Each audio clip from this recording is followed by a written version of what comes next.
Hi. Hello. Welcome to DnDTime Brews. This is a fun little show that Pete and I do here on the DnDTime Twitch channel, where we create fun homebrew content for 5th edition Dungeons and Dragons. I'm Jeremy. I am Pete. Pete, how you doing today? I am just riding on waves of calm and relaxation, largely guided by your very gentle intro. Yeah, this is usually we just kind of yell and scream and be like, welcome to Pete and Jeremy's D&D time, but you know what? Today we're taking it really, really easy. Bringing it down low. Yeah. It's really going to enjoy the day and enjoy life. Hold on a second. Let me get out some dice to roll for ASMR. Oh no, Pete. We're doing magic items today. Oh God, you killed it. Jeremy, I can't keep up that level. It's more intense and difficult for me to bring it to that low level than it is for me to just speak at my normal speaking voice. Yeah, it is more difficult, to be honest. I can go high energy. It's way easier than low energy. Hello, chat! Hello, Greener Gray. Hello, Maddie Works. Hello, Sword Co here. Hello, dude. Hello, Blood News. Hello, Maddie. Maddie Morgan. Again, Max Meister. And I'm sure there are more of you lurking. I know there are more of you lurking in the shadows. There's at least several. 16 of you lurking. V Bunny, of course. V Bunny. How you doing today, Pete? I'm good. I'm ready to talk about. I'm starting, Jeremy. I'm just getting those real beginning vibes. Starting to feel a little spooky. Yeah, starting to feel a little chill up my spine, a little raised hair. How about you? You know, I'm very eager. I'm excited for this Halloween season. I'm excited for the whole fall season. Let's be real. Oh, yeah. Sidebar. Fall is the best season. Yep. Hard stop. If you disagree, reconsider your thoughts on fall, because if you disagree, consider moving to the New England in America. That's a great place. Fall is where it's at. New England is where it's at in fall. Christmas is so good, though. You're right, V Bunny. There are good things in other seasons, but as a whole, the whole just kind of atmosphere and ambiance of fall and autumn is just, it's very peaceable. You know, spring's kind of chaotic. Winter's like, bleh. Summer's like, but fall is the harvest. I don't farm, but if I did, I would think, it's time for the harvest. And just thinking about the harvest, I mean, there's something very romantic about it to me. There is something very romantic about the harvest. My girlfriend is talking to me, but I cannot hear her. Romance in the more in the more abstract sense than love sense. Oh, of course. Yes. Well, let's talk about what we're doing today, because we're not really doing anything romantic. We're doing something spooky. I am scared.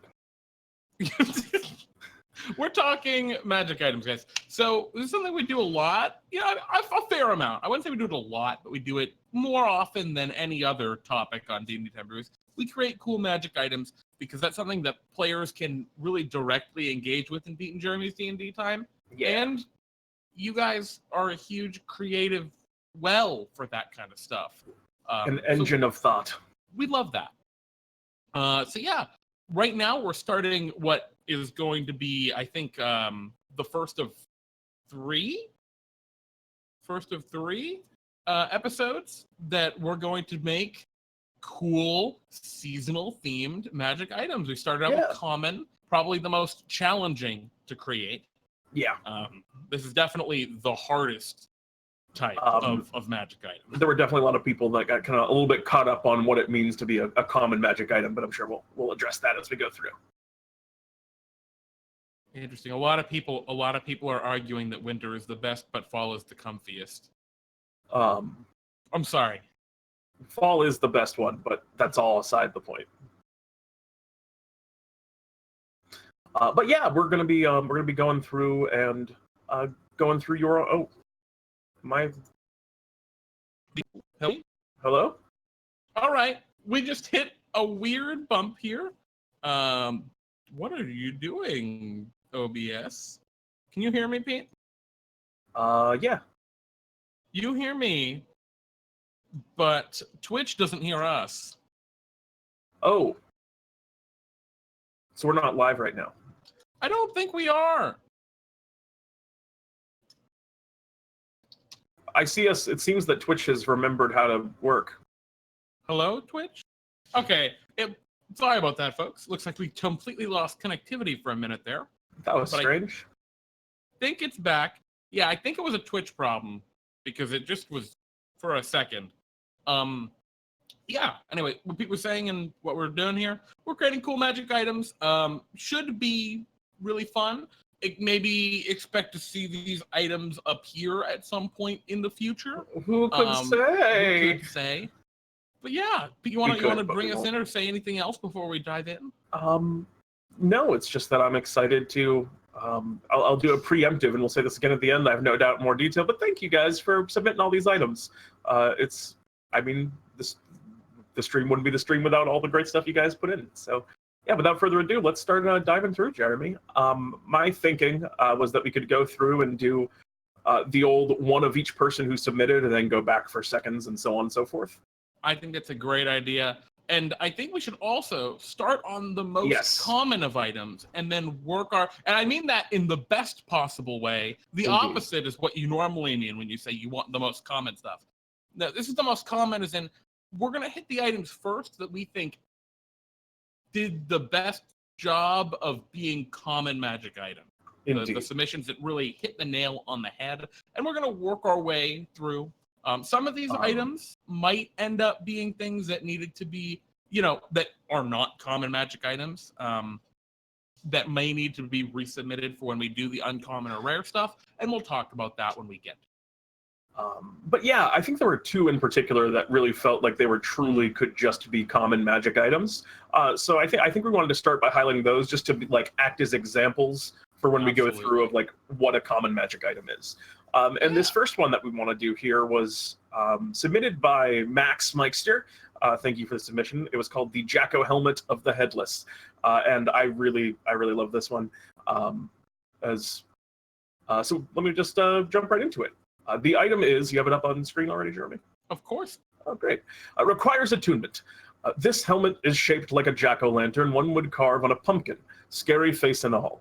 When one puts on this helmet, the eyes and mouth light up magically. Should the helmet be removed after some time, your head will appear to be invisible for 1 hour. And during that time, you speak through the helmet as if it is affected by a spell like Magic Mouth. This is exactly, before I even get into that, it's delightful. You have a head that you can visually take off and throw it around and talk out of it, which is really cute. Very Halloween-y, really gets that, evokes the myth, of course, that it's referencing, which is that of the Headless Horseman. And also, it is exactly the power level of a common magic item. It's fun, it's flavorful, but it doesn't add necessarily a lot of power to the character. Yeah, it checks every box as to what makes a great magic item. And common it's super seasonal. A great common magic item. And it's super seasonal. So indeed. Max, excellent work. A+ on that one, for sure. Yeah, fantastic. We're going to give this one an orange highlight so we know we went over it. That is a good idea. Orange is the scariest Halloween color. It's the scariest color that maybe has ever been. And next we have the other one. Do you want to do the Cloak of Enshrouding Darkness, Jeremy? Yeah, that sounds like a nice, good item to jump to. Oh, goodness, I'm messing everything up. Cloak of... Let me actually highlight that in orange. Where's the Cloak of Enshrouding Darkness? Right above the last one. Oh, I was looking at it. Yeah. This is another excellent common magic item. Was submitted by Crowley. On Farfel 13, and the Cloak of Enshrouding Darkness. While wearing this cloak, your face is completely obscured by darkness, and your eyes glow a blood red from the cloak's enshrouding void. You also trail a black vapor behind you as you walk. Nice, simple, very evocative. Doesn't add a ton of power, but it's still it actually is a useful item. Yeah. Being able to obscure your face could be really cool. That or really has helpful. Real value. Yeah. Yeah. So I love it. Another one that's just like, that's a textbook common magic item. Like, in particularly this one, I could almost see this one appearing in like a wizard's text as like, this is a common magic item. I could see both of these coming up. Like, I could see the Cloak of Enshrouding Darkness in like Xanathar's Guide to Everything. I could see the Jack-o'-lantern appearing in an adventure. Yeah, You know maybe. what I mean? Yeah, that one's a little bit more wild for like any of their more published stuff. But the Cloak of Enshrouding Darkness definitely seems like base textbook almost for what a magic item does. And there's lots of other common magic items that do similar things, like the Cloak of Billowing, which you can use a bonus action to cause to billow behind you, stuff like that. And again, actually, I think that's a good frame of reference too for what a common magic item is, because when we say common magic items, we don't mean like the base tier, like story tier, what you'd get in like a DnDTime bag pull. Common is a discrete tier in the official handbook. Things like, a baseline healing potion is considered a common magic item. So anything you make should be actually, a potion of healing is powerful for a common magic. Yeah, that's one of the best. So I was going to say, anything that you make for a common magic item should be healing potion or worse, in terms of its overall power level. Yeah, exactly. Another great example is a +1 sword is probably the worst uncommon magic item. Yeah. So if what you're making is better than a +1 sword, it's probably not common. Indeed. The whole idea about common magic items is they're fun, they're flavorful, and they are barely magic. They're magical, wondrous little trinkets, is a good way to look at them. So these are two great examples, like people. Indeed. Great. So want to just zip back up to the top and start moving our way through? Because we want to have those as like the baseline reference, but I think from here we can just... Oh yeah, and actually, one thing on these, because I don't want to just totally gloss over them before, because they're like, I don't want to gloss over them because they're excellent. I wanted to talk specifically about that requires attunement aspect. Oh, yes. Yeah, so both of these items do a little bit more than just flavor, right? Obviously, the trailing black vapor, that's really cool. Your eyes glowing red, that's really cool. Those are flavorful things. Your face obscured in darkness actually could have some like value. You could do stuff with that, right? Obviously, you could like try and scare people with the other things, but that actually has mechanical value. It potentially in an RP situation. And so maybe that would require attunement. That might be something to consider for the Cloak of Enshrouding. Which I know the thought probably from a lot of people is that I'm not going to use my attunement slot on that. And the idea is that these are the kind of items that you'd be getting very early on in a game to kind of use and find ways to make use for your character and to like almost in a lot of ways kind of like define things about your character. Like having the Cloak of Enshrouding Darkness before you have all your attunement slots filled would be like, oh, this is just a thing about this character. He walks around all scary all the time. And so for that, like the requires attunement slot, it is relevant and it's kind of important as kind of in many ways, a stepping stone onto better attunements later as well. Yeah, and that's also a way that you can take that very flavorful magic item and actually give it a little bit of power, even though it's common. Yeah. And like Max was saying, in the chat, fair enough. I was thinking the invisible head should require attunement. Yeah, that's a really great point. I don't think the invisible head necessarily. I mean, it could have some niche value in like poking your head up and looking over something, but your head's invisible. It's a very specific spot. There could be some fun power to that. Looking around corners and stuff without. Yeah. There's actually some value there. Yeah, so I think Max was right to give it the attunement as well. I agree. Plus, that's more than moving your mouth around from a range could be really cool too. Yeah, talking across throwing your voice in a sense with the helmet. Literally, I chucked the helmet. Hey! Ah! So yeah, good note there, Jeremy. And I'm actually just going to go ahead and type on this one. Requires attunement. Yeah. So that is all of that good, fun. That's what it requires, with a period at the end. That's the way I like it. Anyway, so those are just two little things to note. I love those. I love these things. Let's jump to the top and start working our way down. And we're not going to spend a ton of time workshopping tonight. We really wanted to show off all the awesome items that you guys came up with, and there talk were also about a lot. the direction we would take them if when we revise them more. So let's pop up to the top, Pete. Where do we want to start? Let's start with the fake mustache here by Matty Moores. The fake mustache. Maddie, are you calling me out? Because that's a little rude. Are you calling me out for needing a fake mustache, maybe? The long black hair that forms this mustache is of dubious origin, but at least it can be easily styled and hold its form without much effort. It will stick to skin, or its equivalent depending on race, without the need for adhesives, while underwater or even in a strong wind. When worn anywhere visible on your body, you receive a +2 bonus to deception checks made against humanoids. You also speak with an unusual accent, perhaps an indication of its source. The hair may be dyed permanently by mundane means, or other eyes will hold a temporary color change from the effects of a spell like prestidigitation for 24 hours instead of its normal duration. Matty Moores, full of sad. I don't know. It's a very interesting item. Yeah, he's got a note for it too. Yes. The intention is to have fun. Slightly useful costume piece that can double as eyebrows. An actual below the nose mustache, or placed in the hand like a pup, or placed on the hand for a hand puppet. A +1 is fine if a +2 is too much. And I thought even making an applied investigation would be neat as well. As one often strokes a magnificent mustache when they contemplate things. Perhaps the act is what offers the bonus. The accent is for roleplay, and so we're talking about a low-level item. The bonus given inconvenience may offset a character using it, being somewhat memorable or remarkable to any who are deceived by the stash. Interesting.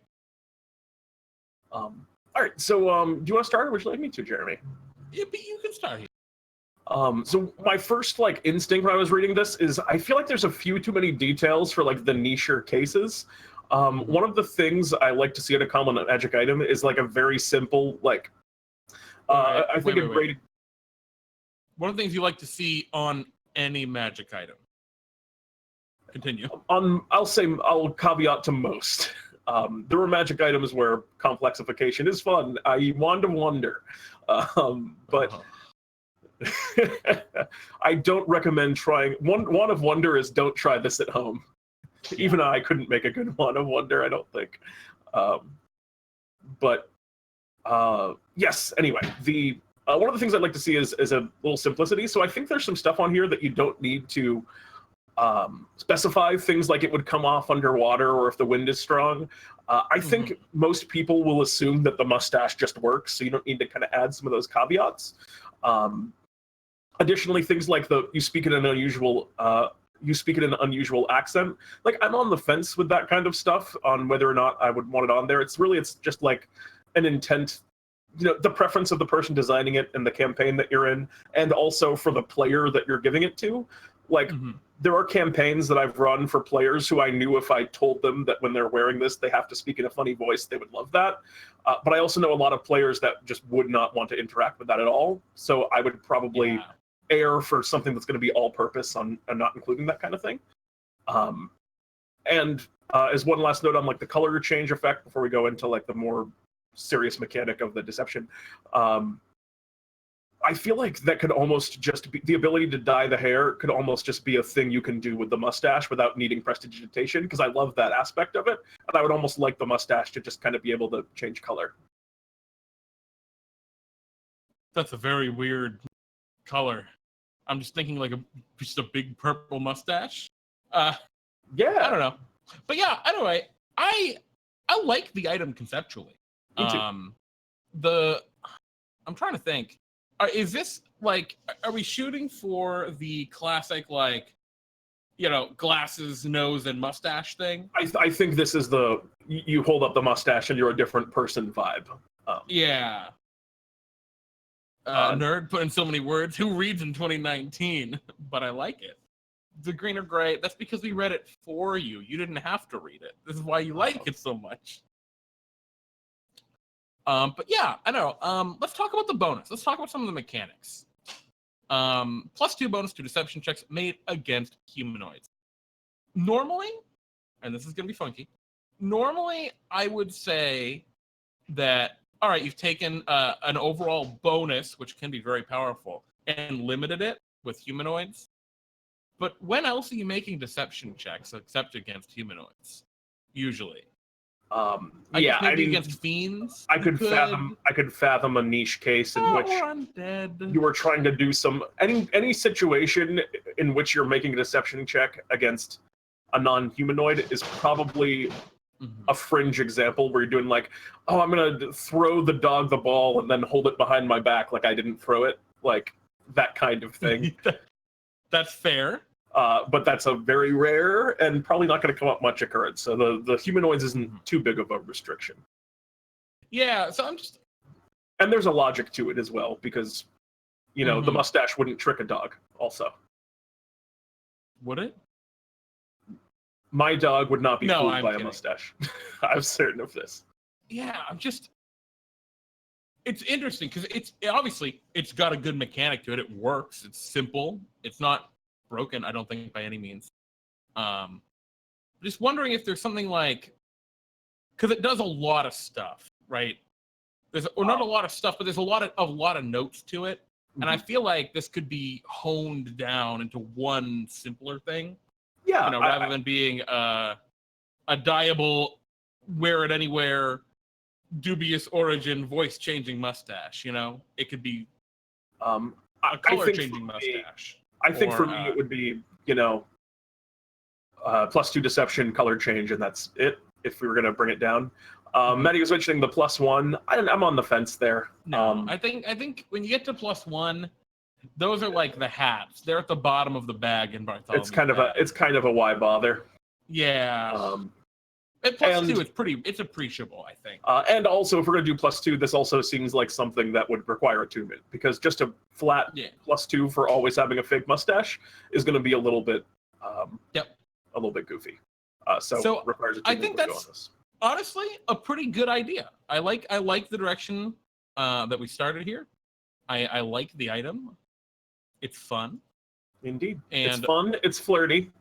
It's a little flirty. It's a little bit flirty. But yeah, I think I would definitely. I'm with you. I mean, I don't mind too much about this underwater. Like, that stuff can all be there. Maybe just consolidated a little bit. Yeah, it's again. I think there's some personal preference there.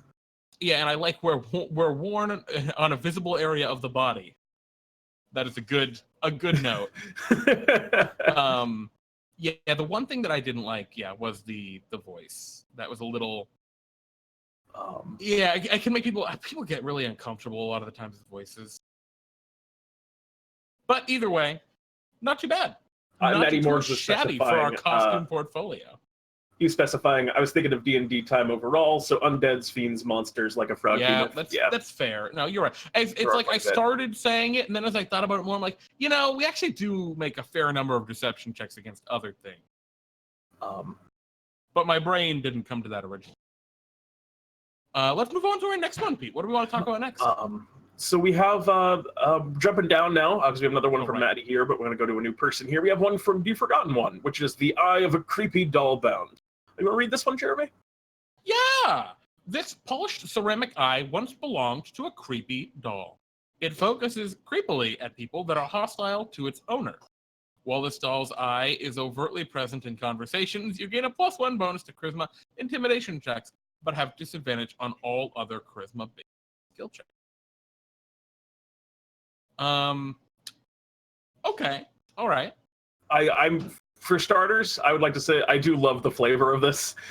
There is something very like villainy about, like, you just have the little the creepy ceramic eye that you just put on the little table. eye for sure. So it's the one issue I have with it is this phrase, while it's overtly present in I don't know how else you'd say it. That's a little bit unwieldy. While it is in plain view of a creature you're speaking with. Yeah, that would probably be a better way of you could but you could that's phrase it semantics. Overall, I think, flavor wise, pretty good. Mechanically, again, we're at that +1. Is that really impactful enough? In the same way, like I would almost I would be more inclined to like keep the +1 and get rid of the disadvantage on other charisma skill checks. Because I think. I'm sorry. Go ahead. Because I feel like there's going to be times, you're going to use it for the intimidation. And if you're using it, then you're being more intimidating. And I get the logic of it hurting your other stuff, but I feel like that's if you're intimidating someone, you're not going to turn around and persuade them to be your friend. Yeah, that's not how the game works. So personally, what I would probably do is I would strike that disadvantage part, like you were saying, Pete. And what might be cool, because obviously just a general, I would increase that bonus to +2 so it's more appreciable, right? And then I would say something along the lines of intimidation checks made to convince creatures to leave, right? Give it, creatures to leave. Just a nice, give it a little more stipulation. You're not scaring them into, acting in your... Yeah, exactly, into doing anything. Just, it's scaring them away. They're uncomfortable by it, and I think that I get what you're saying. It kind of fits in with the flavor of also you specified that it was hostile to its owner. So the eye would be kind of like, there's almost an implication that the eye is trying to just get them to back down because they don't like you coming after the person that owns you. I don't know. I think there's a logic there. Yeah, so that's personally how I would probably do that. Because again, mechanical bonus, but let's give it a limiter so it's not every intimidation check. It's just these certain ones.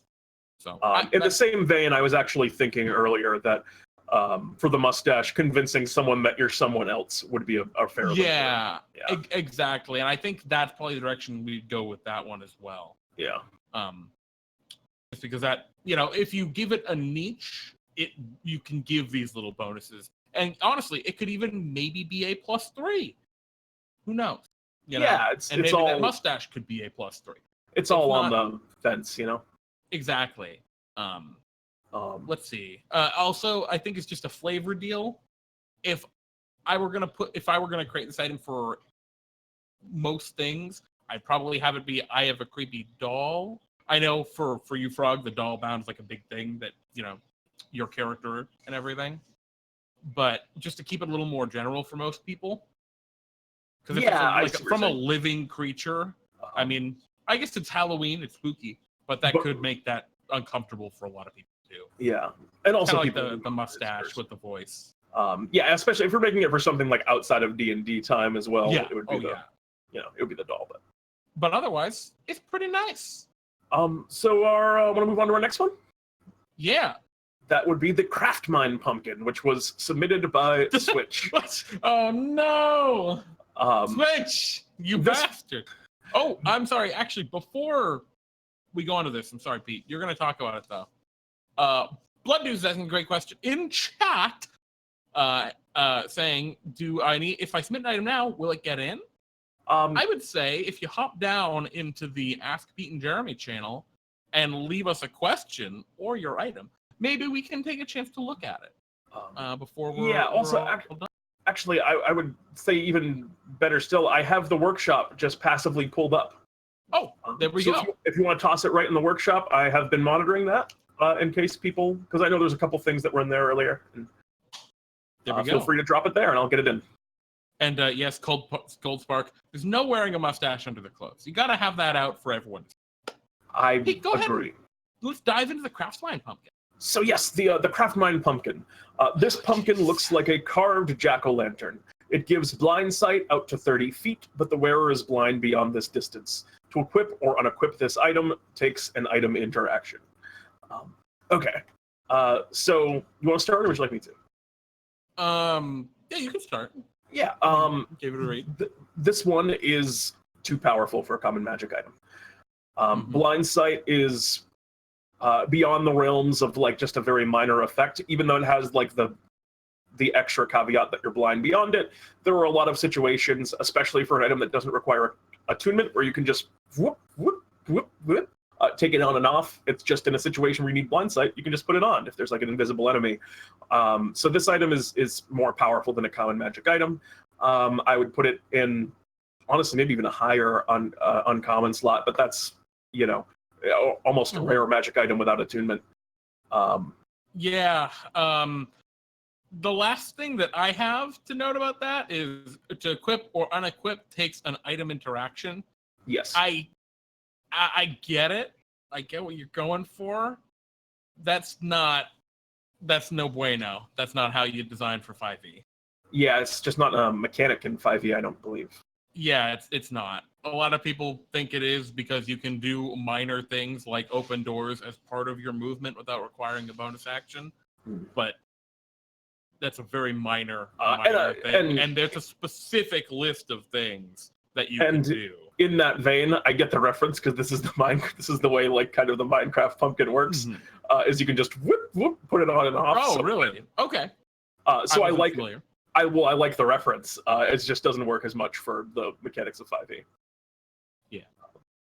But there we go. The Minecraft pumpkin. Yeah. Overall, a little too powerful. Yep, that's the bottom line.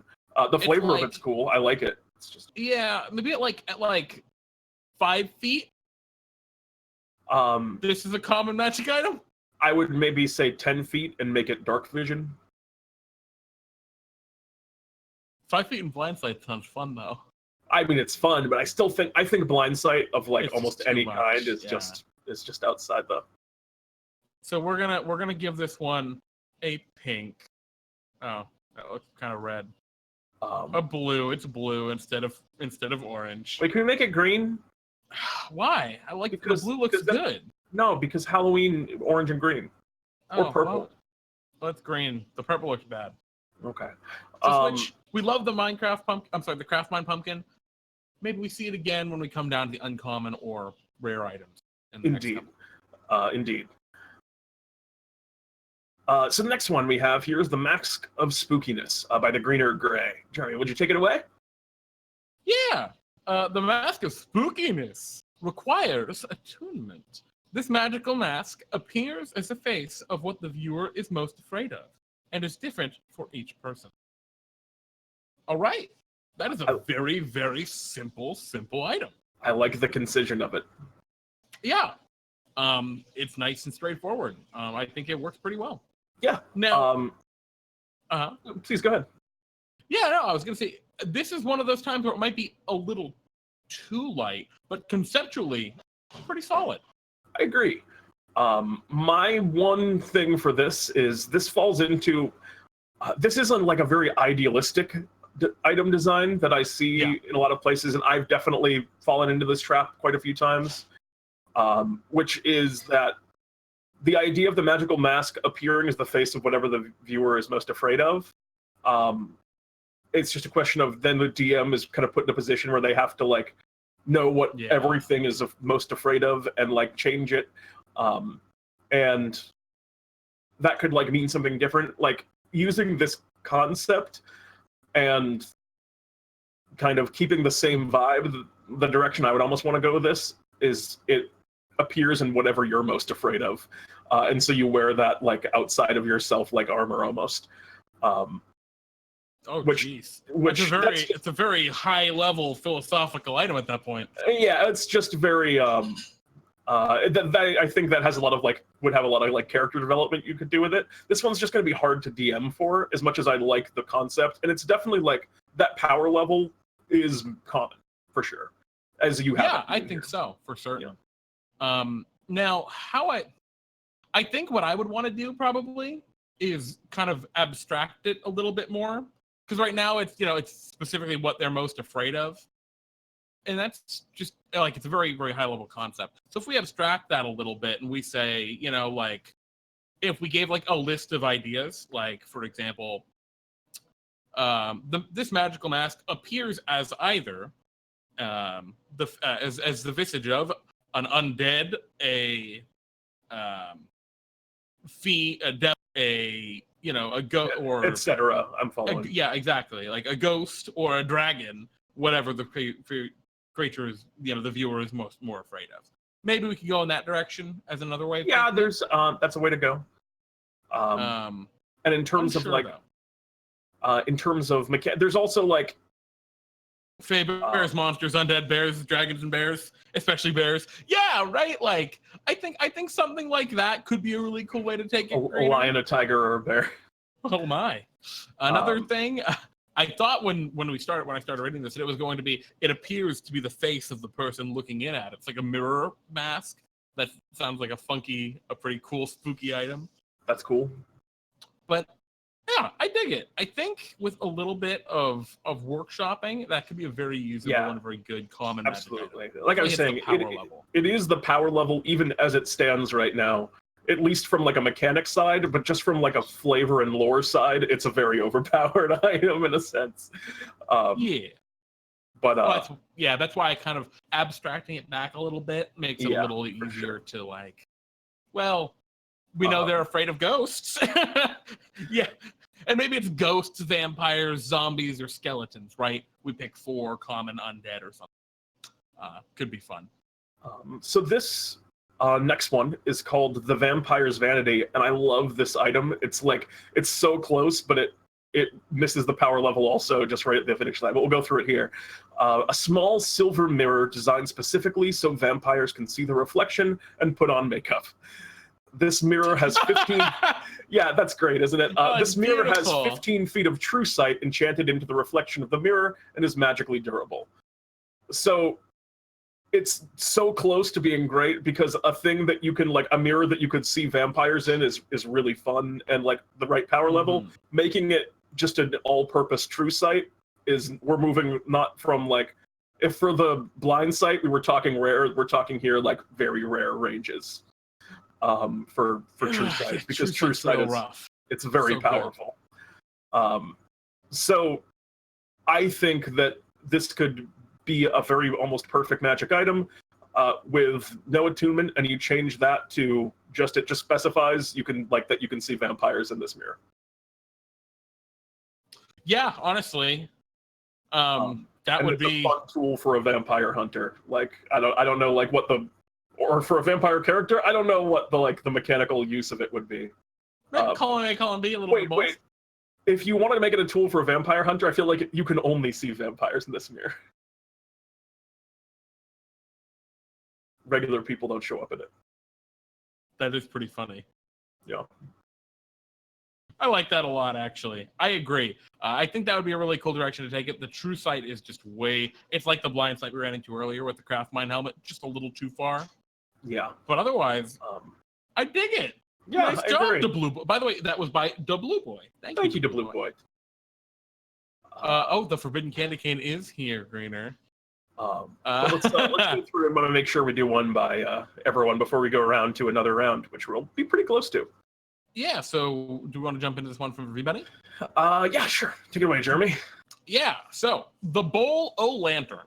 And just right off the bat, no offense intended, is a very big item. There's a lot of text here. Yeah. Which is a very bad sign for a common magic item. Not bad for an uncommon or rare, but it's a lot going on for a common. Requires attunement. This bowl of pumpkin candy has 2 forms and an appropriate effect depending on its form. The user can use a bonus action to change its form. Okay, 2 forms, a little too complex again for common. Bowl form. This bowl is filled with delicious candy. As an action on your turn, you can reach into the candy bowl and pull out up to 10 pieces of candy. These pieces of candy function exactly like the Goodberry spell. When you use this function, you cannot do so again until the next dawn. Okay, casting the Goodberry spell.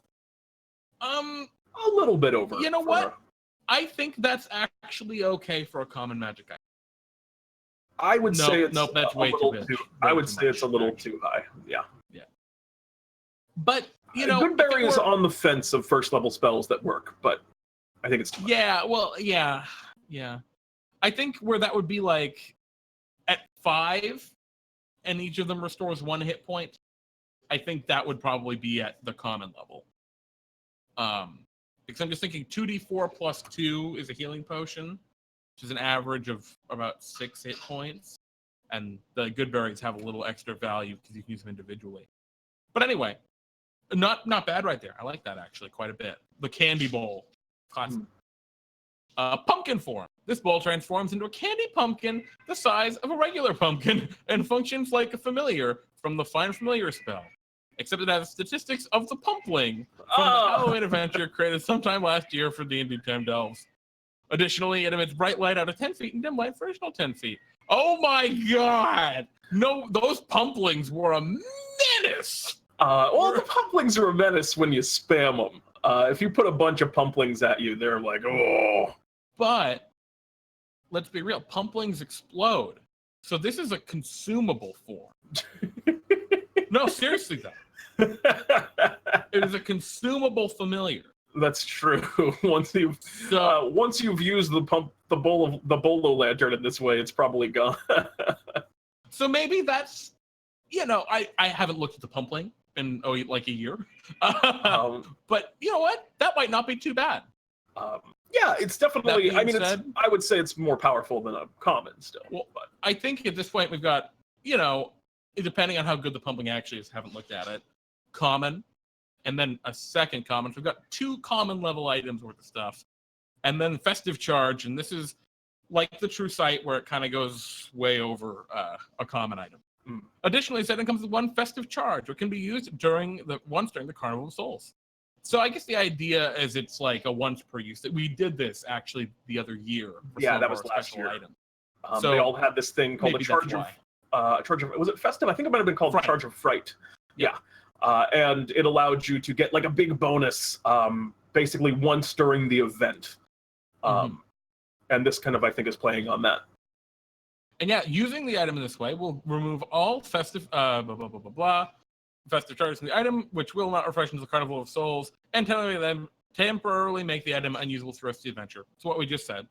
However, doing so will allow you to turn this item into a pumpkin bomb as a bonus action instead of one of the other forms.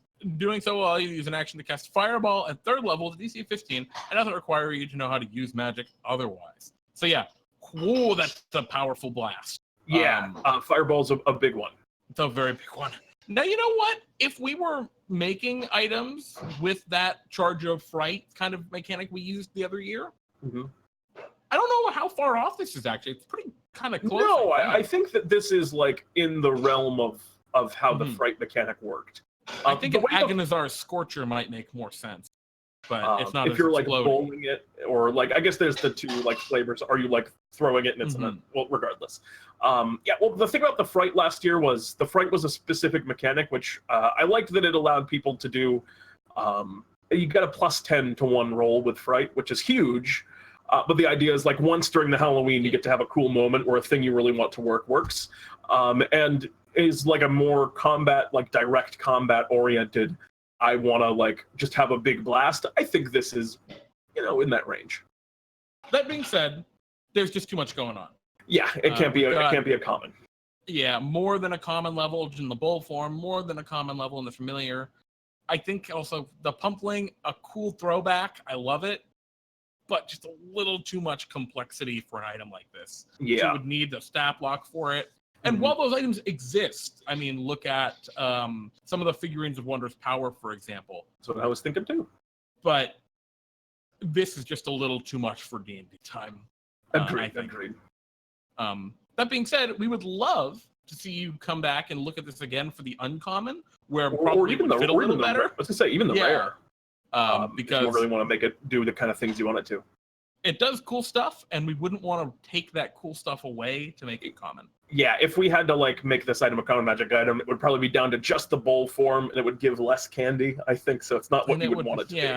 Yeah, it just wouldn't be in the right spirit. Yeah. So let's move on to the next one. We've got a big jump right here because we already did a couple of Crowley and Max's items. So we're going to move on now down to Tumbling Jack's Head, which was an item submitted by Sword. Sword's Co. here. Thank you very much. Indeed. So, a jack-o'-lantern that the Headless Horseman once used for a head. Unfortunately, it grew too big and fell off and tumbled where his body could no longer find it. The flame never goes out, but is harmless to the touch. When a player uses an action, Jack's head will grow large enough for the player to fit fit in and roll it like a hamster ball. While inside the pumpkin head, the player cannot make actions outside of the pumpkin, but will be able to roll an additional 30 feet per turn until the player leaves the pumpkin. It's cute. It's a bit outside the realm of a common, as some of these other ones have been, but it is very cute. I like the extra chunk of flavor at the beginning. Sword, you always have those like extra bits of flavor, which I always love. Absolutely. Sword, caveat, I don't recommend like putting that much flavor to everyone else on that, but Sword, never stop. I love it. I always love these little flavor chunks. This reminds me a lot of the Bead of Force, which is a rare consumable that does a kind of similar thing. And the issue that I think this has in its own right now is it lacks mechanics for how creatures outside can interact with creatures inside, or vice versa. Maybe they just can't, in which case you're invulnerable inside of the pumpkin. Yeah, and then you're getting into an Odaluke's Resilient Sphere. Yeah, so I think it's a cool item. I think it just might need a little bit more stuff to it. I think if it were a destructible item, so it was effectively a consumable, then maybe it would fit close to the common or uncommon range. I think another thing you could do it is maybe, you hide in it, but it can't move, would be another like direction to go. As it being kind of like a shield, I think there's room there. But regardless, cool item, not quite at the same power level for common. Not quite. So we're gonna hit that with the green for now. And maybe roll on top of it. Oh gosh. The final one for round one here is The Fallen Cloak by Blood Deuce. Jeremy, would you please? I would love to. This flaky brown and orange cloak rests comfortably around any humanoid, shrouding them in wrinkled layers of fabric, giving them the appearance of autumn foliage. While wearing this cloak in a forest setting or location, you get a +2 bonus to stealth and survival checks. In addition, while wearing this cloak and prone, you are naturally hidden as a pile of leaves, as though you had taken the hide action, with a fixed stealth check of 13. This effect applies even while incapacitated. And as a point of order, Blood Deuce mentioned he wanted this to be attunement. Of course. Blood, I'm glad that you took my ballpark example and made it something beautiful. Yeah, I mean, very similar to like we've talked about before. This is around that same echelon of a common magic item. It has some limits on the location, forest location or setting. So that limits the first aspect of it pretty heavily. Mm-hmm. And the second aspect, well, it's a pile of leaves. Depending on where you use that will vary a lot. So the fixed check of 13 is interesting. I was thinking the same thing. This mechanic I haven't seen. I kind of like it. Yeah, it's very interesting. I want to I kind of want to put it to 10 because that's the magic item number, the common magic item number. Oh, jeez. Wand of Smiles, Wand of Frowns. It's all DC 10. Mm-hmm. So I'd want to put it there just for they've decided that is the common DC. But I do like the idea of a fixed stealth check. But yes, I like this a lot as well. Yeah, that's an interesting piece of design that I'm probably going to steal in other things that I make in the future. That is not the magic item number. I believe there's at least one with a DC of 15. On the common? That's what Farful's saying. Which common item? Yeah, Farful, which common item is it? V-Bunny was saying, DnDTime for my second item, I have exactly what the bowl of candy should be in the workshop, and I would like, and what would like you to review in place of the other thing I had submitted. Oh no, he's right. Wand of Smiles is DC 13. I guess I was wrong. Yeah. All right, so I think 13's fine. Yeah, I guess so. I thought. Oh, man, I would have sworn I was gonna bother the hell out of me. Now, the one note here, I think, in part of the Fallen Cloak, is hidden pile of leaves. It's the hide action DC 13. At the same time, though. No, I was right. Wand of Smiles is DC 10. Are you hidden? if you're like just in the middle of a dungeon, or is that also limited to the force location? I don't think it is. Vindication. No, I'm just saying, should it? Oh, I'm sorry. I was just still on that whole DC thing. I was in my own world. We need to move out of the DCs. We'll move out of this as well. I think this is a pretty well designed. It might be a little powerful for a common. Yeah, it's on the border. It's on the outside edge. I like it. A place to hit it would probably be to take out the survival and just have it focus on the stealth. Yeah, I mean the survival's a little out there. For the cloak. Yeah. Because it's almost like this almost even isn't a magic item. It's just a really interesting cloak. Right? It's just a well-made, baggy leaf cloak thing. Yeah. Oh, and Blood was saying it works well with the weathered cloak you had previously had. Yeah, exactly. So Jeremy, we're at 10:21. We've gone through one full round now. We have 10 minutes left, but I would like to try and do another round, and I would like to make it a lightning round. You want to go for it? All right, guys, let's go. Lightning round. Back to the tip top. We're going to nail through all these super fast. I say the person who reads it gives a quick analysis, and then if either of us disagree, we go through, but otherwise we'll just cut it print. You want to go first, or did I do that one? Or did you Matty Morgs, rod of a piece of candy. This metallic rod is approximately 6 inches long and topped at the head, sculpted like that of a monster or an infamous humanoid in the lands of D&D time. The rod has 10 charges. Holding it, you can use a bonus action to spend 1 charge to the rod to cause 1d4 pieces of small assorted flavored candies to appear on the surface. You attach the rod. The candies are not magical and not particularly nutritious, but maybe if you eat enough, you'll get a sugar rush. Some people believe that in the different colors, that the different colored and flavored candies will grant you certain extra powers and super intelligence. However, this has yet to been proven to anyone over 8 years old. There's also a rumor that while in the Big Rock Candy Mountains, the effects will be maybe amplified in some other way, possibly granting super intelligence if you eat one of the blue ones.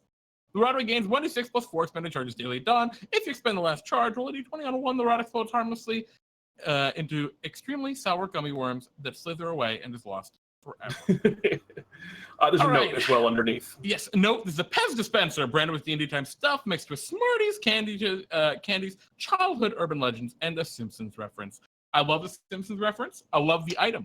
What I would change, probably, is there's a lot of fun flavor stuff, and it's a lot of fun flavor stuff. Yeah, I'm not sure. I don't think you ever intended any of these myths and stuff to be like actual mechanics ever in the item. But I think in the final polished copy, we'd probably remove those as it's just a bit much. It could confuse people. Indeed. It's just a question of I feel like you can't get an item and then not be sure whether or not it actually works in the way. It's so hard to not go heavy on the flavor. In D&D time, that's true. In other, I think it's the same thing as Matty's first. In a game, I might give this to a player with that description and be like, who knows how it works? But in D&D time, we like people to just know. Yeah, so let's talk. Just the one thing it is missing here is it's got the action economy, it's got the number of candies, it's got how many candies appear. It doesn't have what the candies do, because nowhere in here the candies do anything. Also, I love the exploding into gummy worms. Because I think the item's got to do something, right? Yeah, you gotta get an effect on it. Yeah, I don't know. I don't know what they do. It would play into intelligence, but I think since we're on lightning round, that's as far as we would go. Yeah, for right now. We would need to give that mechanic just a little bit of something for its value. Yeah, and maybe that something is just that it doesn't have charges and it can create infinite candy, infinite small candies. It just takes that could be a thing. If the player says, I want to take 2 hours to create a bathtub full of candy, you can, right? Maybe that's the mechanic we give it. So this next one that we have here was submitted by The Forgotten One. It is Lumpky, the Bumpkin Pumpkin. Fun name. a large sentient and pun-loving jack-o'-lantern named Lumpky. It speaks with a deep country accent and allows people to ride atop its head. This sentient pumpkin has the stats of a tiger, but has the plant creature type, and the claw attack is replaced with Thorn Whip cantrip with wisdom as its spellcasting modifier. So a quick summation. Me and Jeremy tend to not like sentient things or at least ones that like pun loving, because then me and Jeremy have to play a character that has puns. which is too hard. Sentient stuff is rough because Pete and I then both have to worry about that on top of the other stuff in D&D time. Yeah. So sentient, pretty much just out of the picture just anyway. If it's sentient, but like silent, unless it's a legendary item, it's not. Yeah, there are degrees, and then stats of a tiger is far beyond the realm of a common magic item. Uncommon, it's just a familiar that you'd get, maybe even rare. I don't know, but yeah, it would need to be way higher, and then augmenting the tiger stat block with spells and would be a little bit more complicated to build than that, as it's written. So that's the brisk take. A little bit too powerful is the bottom line. Yep, cool item for a personal campaign. Again, not the coolest for D&D time just because it's too much. Yeah. Ooh, Occultist's Skull, submitted by Switch. Common magic item. The skull with a candle mounted on top acts like a spell focus for wizards, warlocks, clerics, and sorcerers. It also provides bright light for a 10-foot radius, and additional 10 feet of dim light. As an action, you may cast control flames from this focus to snuff or light the candle atop. Once per day, you may cast False Life on yourself at the first level as an action. You know what? That's a little much, and I think it's okay. I'd give this one a pass as a common magic item, and I like it. I would probably cut the False Life and not make it an attunement one, and just let it be a cool candle that you can go with, which I like. But we could go back and forth. But I think for now, you're probably right. The False Life is probably a little much for it. I just love the flavor of it so much. Yeah, I agree 100% in that. A little stronger. I think this one knocked the flavor out of the park. Knocked out of the park. So, wait, why'd I give that? Gotta give it orange. But very close. Orange. Like it would be undeniably fine if we're gonna make that for the False Life green for Pete later. So the Forbidden Candy Cane requires attunement. A candy cane that rejected the spirit of Christmas. It was forged and embraced the darkness of Halloween. Instead of red and white, it is black and orange, and it is sharp at the straight end tip. It deals 1d2 necrotic. You know what? Like extremely orange. I love it. It's delightful. It's common range. It deals. I like that you made it just a bad weapon. It needs to be. It needs to be named. I guess it doesn't. It's a weapon. I think it just needs to be said that it's a weapon somewhere. A melee weapon. Yeah, I'd say it is. It counts as a light finesse melee weapon, which deals 1 to 2 necrotic damage. We give it light and the finesse property, so it's actually really good, even though it's terrible. Yeah, you can offhand it and smack people with your Forbidden Candy Cane. For 1d2 necrotic damage. For 1d2 necrotic damage. Maddie Morgs pointed out in chat, collect the Bartholomew-headed one or the Rakshasa one. It was based on things like the Staff of Flowers. It just makes a flower, that's it. It's fun. Maybe you give it to a kid or someone you like. So he was thinking, enough. Yeah, that's a good point, Maddie. I think you're right about that. You know what? We're thinking way too hard on mechanic for that. Brought a piece of candy. We're just going to give you orange. You 100%. You 100% right there. We got lost. We got caught up on magic items. Yeah. So trick or treat. I think the Forbidden Candy Cane is good to go as is. I'm gonna wait. Yeah, absolutely. Forbidden Candy Cane, primo. Trick or treat submitted by Switch. This small bronze coin with a gem in the center may be flipped as a bonus action to give yourself advantage or disadvantage on your next roll. Roll a d20 on a 10 or higher. It's advantage. A little much. It's like it's equal odds, but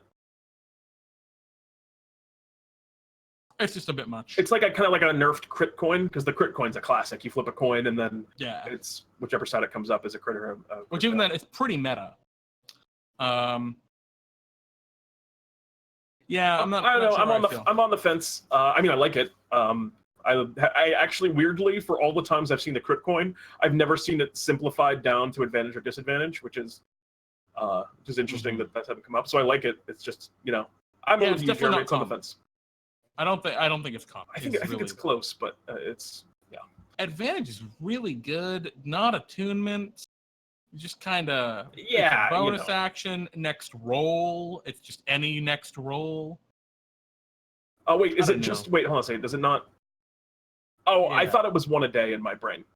even if it were one a day, it's still pretty good. No, I'm with you. I agree. I think it's close, but I'm on your. I'd put that as page. uncommon. Yeah. So the next one is by D Forgotten One, the Tiny Terror costume. We already did 2 D Forgotten ones. I think we can just whip through this really quick. The Tiny Terror Oh wait, you have guys do it. A costume of the little dagger-wielding figure from the Drow children's book, Malise in the Underdark. A simple black petticoat with gray pannier covered by a white bib apron holding the symbol of the Daughters of Chaos. One may gain the maddening tendencies of males, or it could just be them enacting their character. I don't know if this is your lore, Frog, or... Yeah, this is a lore around the character. And this is a thing that we see a lot of the times in Magic items. People making items about themselves and their characters, and it's cool. And in a personal campaign I was running just for the player, that would be great. I'd do that. For something like DnDTime, we can't do it. That it's too personal for everyone else, I think. Yeah, agreed. Next item, the magical monstrous makeup, submitted by Crowley. This makeup kit allows you to expertly craft a monstrous disguise/costume. By applying this makeup, you can convincingly make yourself look like a roughly humanoid celestial, feigned, fey, or undead. Oh, beautiful. A creature can see through your disguise with a successful DC 15 Wisdom Insight check. The makeup is so convincing, you register as a chosen type of creature. To any spells or abilities that can be used to detect such a creature. Interesting. It's that really last close. Yeah, it's really close. Kind of pushes it, but I think it's niche enough that I would give it. And it's also to be clear, this is a consumable. I would give it 100% a pass. Yeah. Absolutely fantastic. I agree that it's on the outside edge. I would even say that it would get, as a consumable. I think it's fam. As a consumable, I'd give it 4 charges, and still call it common. To each their own. The potion of... That's fair. It is to each their own. Yeah. The potion of spooky laughter, submitted by Max Meister. This potion has a hilarious taste. That got me.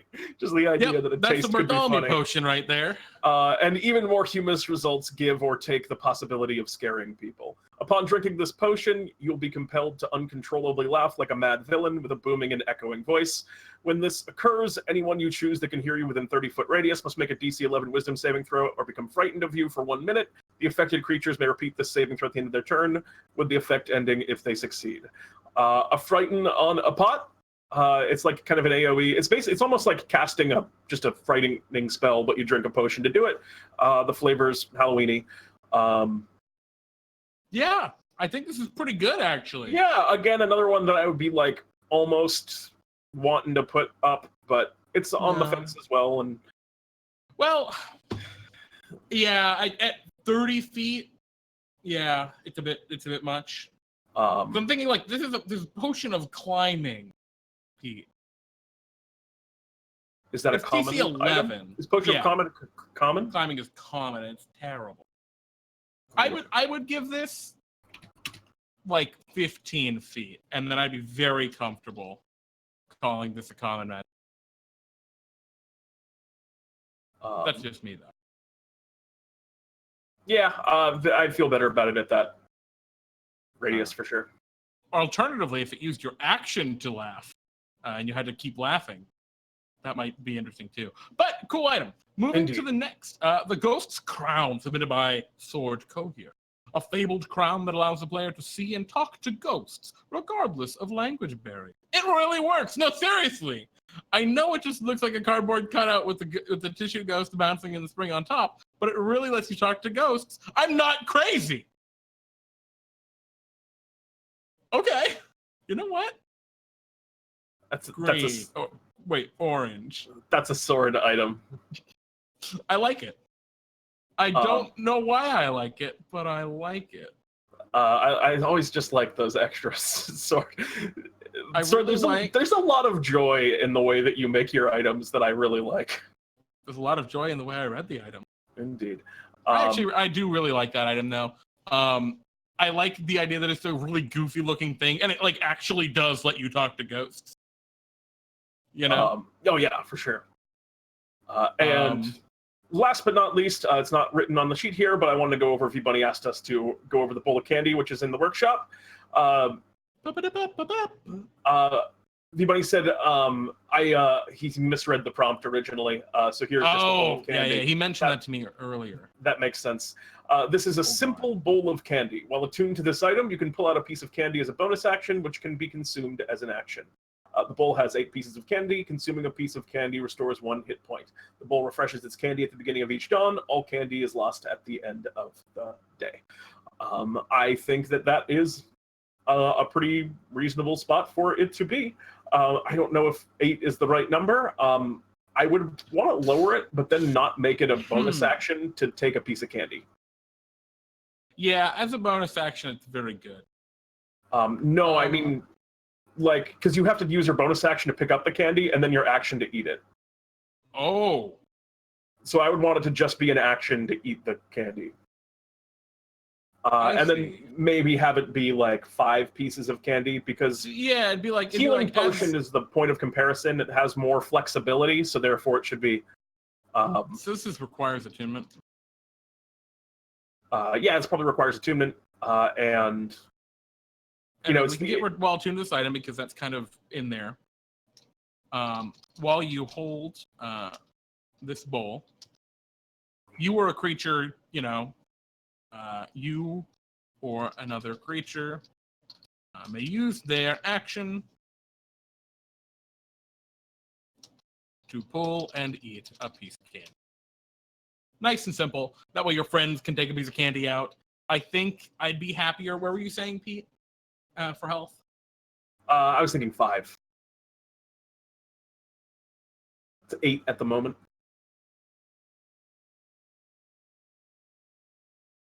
Yeah, I'm just comparing it directly to Goodberry. And I'm comparing, so this is like a Goodberry every day, where a healing potion is a common magic item. And a healing potion is basically about as good as Goodberry. Oh, that's a good better point. Than Goodberry. Yeah, that's a good point. Like, I wasn't thinking about like the. No, it takes multiple actions to gain a bunch of hit points back. So maybe 3. This is better at. I'm happy at 5, actually. Yeah, I mean, you could talk me even down to 3, but 5, I think, is a good spot. I think at 3, it's so few that it'd feel bad, though, is the key. And it's okay to be a little good. So I'm very happy with it there. Thank you, V-Bunny, for the resubmission. Indeed, and hello, Plunder and Daily, and the rest of you hanging out in the chat zone. Yeah. We got a lot of people hanging out in the chat zone. Hello, chat zone. Indeed. I guess you're in the chat zone now, by the way. That's what we call welcome to the chat zone.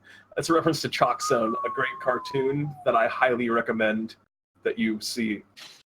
Jeremy, have you never seen Chalk Zone, Jeremy? You're putting your head down like I made a bad joke, but you're making a fool of yourself for not having seen Chalk Zone. Well, you know what that makes me think of, Pete? You're asking me a question, so let's go to our question. Wait, Jeremy, stop. Don't do it yet. Take it away from me. Steal everything I love. We don't have a lot of questions in there, so we're going to do a segment in a second that Jeremy's going to cue in called Ask Pete and Jeremy, where you can submit questions. So submit us a few questions right now so we have somewhere to go. Meanwhile, Jeremy, how have you been? Yeah, well, first. Ask Pete and Jeremy. I shouldn't sing it with us. I was trying to stall. Yeah, all right. So this is a little segment we do every time here on the DnDTime thing on our Wednesday shows. You can go ahead to our Discord channel. Discord server link is in the chat. Go to the Ask Pete and Jeremy channel and leave us a couple questions, and we'll do our best to answer them in a rapid fire succession.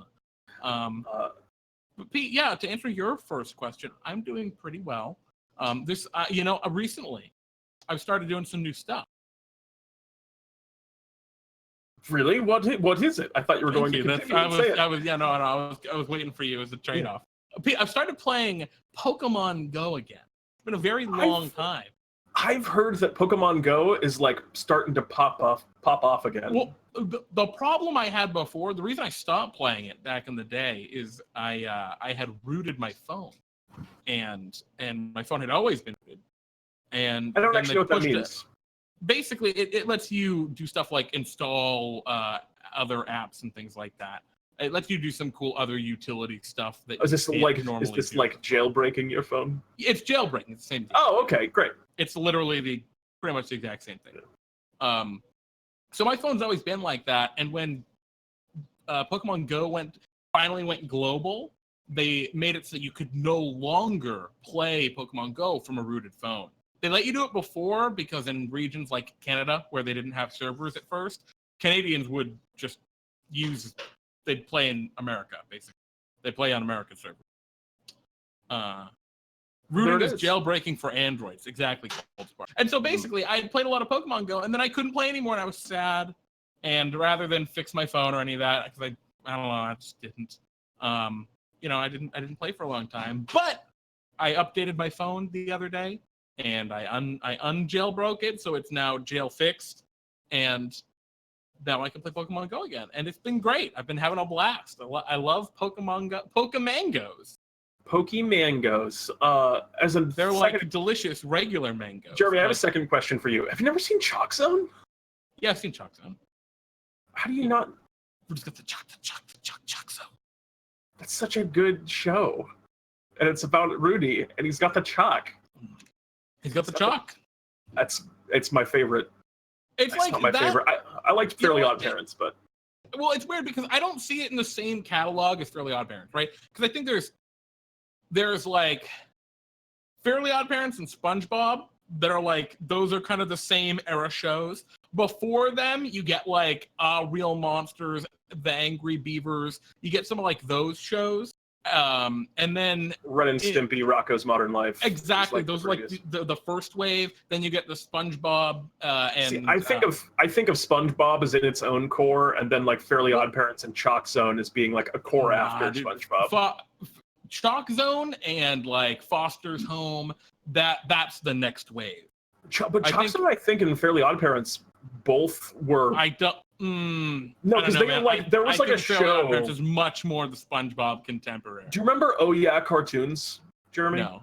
Oh Yeah Cartoons. Jimmy Neutron's in there too, but Jimmy Neutron's is also Fairly Odd Parents core, but yeah. Oh Yeah Cartoons was this like basically way they piloted cartoons, and Chalk Zone and Fairly Odd Parents were both came up in Oh Yeah Cartoons, and their pilots were there, and they were both good. So then they made them into the nexus between SpongeBob and Invader Zim. Yeah, exactly. Smart. But since we got some questions in chat now, we've sufficiently stopped. I think that was a very good interlude where we talked about how old we are. I remember, which really isn't that old. Which when baseball was invented. V Bunny asks why though, and what are those? The answer is because, and they're cartoons. All right, we got another question in from Blood Deuce asking, Pete and Jeremy, are either of you excited for Oathridge Bartholomew's Choice to be ready to be purchased in 3 weeks? May I start? Pete, I'll let you take it. Either of us are not excited. Both of us are excited. I'm excited I like whenever a player gets to the point where they can get a Bartholomew's Choice, it's just it's very exciting, but it's also a scary feeling, like I'm really anxious every time that it's gonna suck and they're not gonna like it, and they're gonna be disappointed. And I mean, I know it's not gonna suck. It's gonna be great, but I'm afraid they're gonna be disappointed and they're not gonna tell us. And then, it's just gonna go on. It's just like, oh yeah, I guess I did that thing. It hasn't happened yet to my knowledge, but I'm terrified. It's like I'm letting out my soul here, my inner fear. Do you share that fear, Pete? Not as much. You're totally confident in yourself that you're gonna nail it every time. Well, it's not like I'm not confident in myself. I'm confident in the person that we're working with, that between the two of us will eventually get. Because if we do bad, we just always go, hey, what did we do wrong? And we'll get there. Because my opinion is we will always get there eventually. We'll never stop until we're at that point. No, I get it, but we'll never stop until it's at a point where it's good. And that's the Bartholomew's Choice guarantee. It can be good, but I'm always concerned that they're going to have some secret reservation that they're not happy with. That's possible. Don't put these doubts in my mind. Pete, I'm sorry. All right, our next question, that went way further than I expected. How much candy is too much candy? A whole bag. Here's the answer to that question. And this is a D&D Time exclusive secret. You aren't going to hear this anywhere else. So really, you owe us one. Go to the store. On your way to the store, you stop at a bank. You take out $40. You go to that store. You look at that $40, and you look at all the half-price Halloween candy on November 1st, and you look at that $40, and you stare at that candy, and you think, shit, do I want that much candy? And however much candy you leave with is the right amount of candy, no matter what. Jeremy, can I ask you a question about that? Yeah. Have you done that? No, not yet, but I'm going to do it this time. I just came up with it just now. It felt like this was a ritual for you. You know what? It's going to be now. That just sounds like such the right choice, though, right? I bought last year. I didn't go that hard.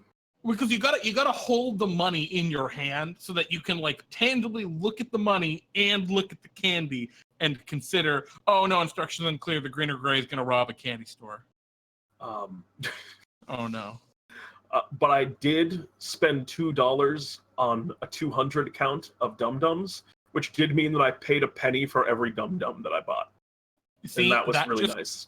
Can't feel bad. It didn't right? feel bad. I felt great. I only finished those. I bought those last year. Those got finished up with a lot of them, the vast majority of them given away recently. That sounds excellent, though. Like, that's just so worth. Yeah. Who's got the chalk zone? Rudy's got the chalk zone. Succinctly answered, I think, there. Gold Spark asks, if you had to catch them all, which Pokemon would you want to catch first and bring along with you on the journey? Oh no! Who's my buddy? Pete, who's your buddy? No! I see. My thing was which Pokemon would you want to catch first. My answer was no. You know what? No, I still want it. Is it a Pikachu type where he's going to walk along beside you, or can I have my buddy? Can I have my Snorlax? He's your buddy. He's hanging out with you, walking around. Snorlax can't do that though, and that's my favorite Mon. So like, I want to keep him in the Pokeball and then take him out at bedtime, and have the world's best bed in the form of a Snorlax. Mm-hmm. So that's my answer. I don't care. I'm choosing my rule to be that he's in the Pokeball because that's what he wants. Well, Pete, even though he's my buddy. This is an interesting conundrum here because I'd like to reread this statement. Which Pokemon would be the first you would catch? This isn't your starter. This is your first catch. Yeah, I want it to be Snorlax. You want your first catch to be Snorlax? Wow, what a freaking first catch. Oh, are you saying like, you want to bring it down to a mundane level? No, I want him from the beginning. I want him the whole time. That's my favorite Mon. I want my first catch to be Caterpie. All right, our next question. Dandere Ninja asks, what is your favorite Carnival of Souls mundane magic item? I assume the question is with regards to last year, because... Yeah, I mean, that's right. Because we won't pick one from this year because we don't want to play favorites. But... I don't know. There's a lot of them. I think the mundanes are the Frankenblade, the Bone and Arrow, the Bat Hat. The Bat Hat. And the... yeah, it's the Bat Hat. Jack-o'-lantern. Yep. Yeah, no, the Bat Hat's the one for me. I like the Frankenblade. Frankenblade's pretty rad, too. I like the flavor on it. I just love the Bat Hat. What sold me on the Bat Hat was Frog's both art of the Bat Hat and then actually having created the Bat Hat. Yeah. So good. All right, continuing questions. What is more intimidating, Ted or Basil? I don't know who Ted or Basil are. I apologize, Green or Gray. I'm going to choose to... I don't know the reference, but I am going to choose to interpret it as a guy I knew in college named Ted, or the plant Basil. Ted was a real sweetheart. I would say I'm more intimidated by cooking with Basil. There you go. Oh yeah, you could ruin it. Yeah. Who is your favorite Gen 1 starter? Bulbasaur. You're a Bulbasaur man, Huppy. I'm a Bulbasaur boy. I'm also a Bulbasaur man. Hey, my brother. Very nice. How many Pokemon games have you played? I don't know. I thought I'd played one, but I guess I played a bunch of them. There was this weird haze in college where I played a lot of Pokemon games for the first time, apparently, and I don't remember most of it because I didn't sleep. 4-ish. Well, I guess really I've played 2. I've played Red and Blue and then Gold and Silver. I've played 2 gens, but I've played like all of those games. Plus Yellow, so I guess 5 even. D Forgotten One asks, Ragamuffin wafers or chocolate-covered pixie wings? Ragamuffin wafers. Me too. Yeah. How do y'all feel about Turtwig? He's asks. great. Oh, I love Turtwig. Turtwig is like what a nice little guy. Beautiful. Look at him. Look at him there. Almost, I'm really glad that it was Turtwig he posted and not Shuckle, because you stare into those soulless eyes and you know you don't gonna fuckle with Shuckle. Anyway, the next question is by the Green or Gray. Filthy Fae or disgusting Grung? Which do you hate the least? I love the Grung. I'm from the Fae. I am Fae. I'm not Fae. Favorite Pokemon generation? Mine be the third. Also asks the Green or Gray. And I think we have one question coming in by Colt Spark. After that, we're going to wrap it up. So, pack it in for the night, yeah. Pete, what's your favorite generation? Gen 1. Cause I have 150, no more to see. Yeah, absolutely. Yeah, I know it's not a fun answer. No, that's the right answer. It's the fun answer. But it's Gen 1. As much as Pokemon Go has opened my eyes to somewhat more Pokemon, Charmeleon, Wartortle, Mewtwo, Tentacool, Aerodactyl, Almonite, Slowpoke, Pidgeot. From all the Pokemon Mystery Dungeon games, which starter would you most and least want to be? I haven't played those games. I also have not, so unfortunately I can't. If the Pokemon Mystery Dungeon starters are the same as regular starters, the answer would be Bulbasaur. I would just pick the Bulbasaur again, maybe? Yeah. I think maybe, at some point what we'll do is we'll have like a day where we just talk about Pokemon, but that is not today. So sure. We gotta play all of Pokemon. We'll just play all of Pokemon on Twitch. Let's play. DnDTime plays Pokemon poorly. We do it suboptimally. Probably won't do very well. So yeah, that's going to wrap us up for the night. Thank you all very, very much for watching, for hanging out, for asking us questions, and in particularly a double extra special thanks to you who submitted items for us to go over here on the stream today. I say this every time because every time it's true, and then that is that your creativity always astounds me. We are really grateful that you guys take the time to make all these really cool things for us to talk about. Absolutely. And just to contribute and share with the community. It's not like you're doing something great for us. You're doing something great for literally everybody here. And it takes a lot of bravery to share that kind of stuff, that personal stuff. And I know some of you feel a little anxious or self-conscious about it, but you know what? Hell yeah. Thank you all for coming out of your comfort zone and sharing those things, because it's really special. Absolutely. And thank you. Another thank you to Overtree for the follow. Thank you. I'm sorry. Over40. Over 40. Aha! You tricked me with my dumb brain. Overtree. And also thank you to D Forgotten One for subscribing for 14 months in a row. Is this a 14-month sub? Well, you know what, Frog? It is indeed. Thank you so much for your support. And Pete, tell these lovely people first where they can find us throughout the week, or what we're going to be doing, and also where they can go after this for more D&D, assuming they are not yet satisfied. And the answer is you're not. You always need more. And the answer to that is you can find us on Friday for Pete and Jeremy's D&D Time. It's a show we run every week where we play one-shots with our community here. It is an absolute blast. They're always goofy. They're unconnected. It's low commitment. If you've never played it before or never seen it before, check us out. It's every Friday. We start at 9 p.m. Eastern Standard Time, 6 p.m. Pacific. And if you want to learn how you could actually play and join in on that, all of the information is underneath the stream, or you can just go to our the links that you need are underneath the stream, and you can go to our website, dndtime.stream. And then on Sunday, tune into DnDTime Tales. We had a really fun first session last time, but right now I'm running the players through a homebrew setting that we all built during session 0, where the players are playing assassins, called Galehaven is the name of the city that they're adventuring in. It's fun, and I think it's going to continue to be so. So absolutely, make sure you tune into that as well. We're murderers. Jeremy killed like 8 people. I shot a little boy. Oh, you murdered a child. I'm Pete. Oh wait, no, wait. I before that.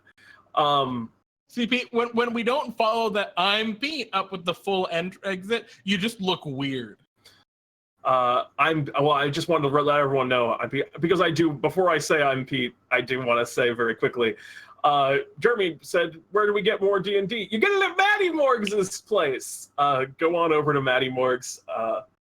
He's gonna be streaming. Matty, what do you got going on tonight? What's on the docket for this evening?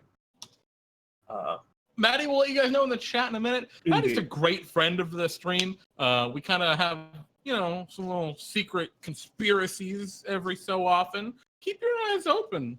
Maybe there's going to be some things to learn every so often on our stream or his stream that maybe, I don't know, interact with each other's channels. Who knows? It could be anything. I'm sure it's just a rumor. We're not doing that. No, that'd be ridiculous. Check him out. He's going live probably actually in like half hour. Yeah, probably my guess, maybe an hour. And they're Dungeon building Workshop week.